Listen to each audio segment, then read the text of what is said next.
जिंदगी में एक बात मैंने सीखी है कि जब तक आप एक पहेली, एक तजस्सुस बने रहेंगे, आप लोगों के लिए अहम रहेंगे।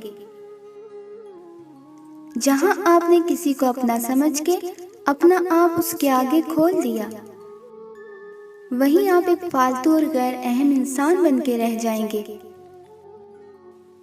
सो अपना भरम कभी किसी के आगे मत खोलिए, क्योंकि बहुत कम लोग इस अपनाइयत को, इसकी अहमियत को समझते हैं। वरना अमूमन हर कोई पहेली सुलझाने के लिए ही साथ होता है। सुबह बखैर जिंदगी।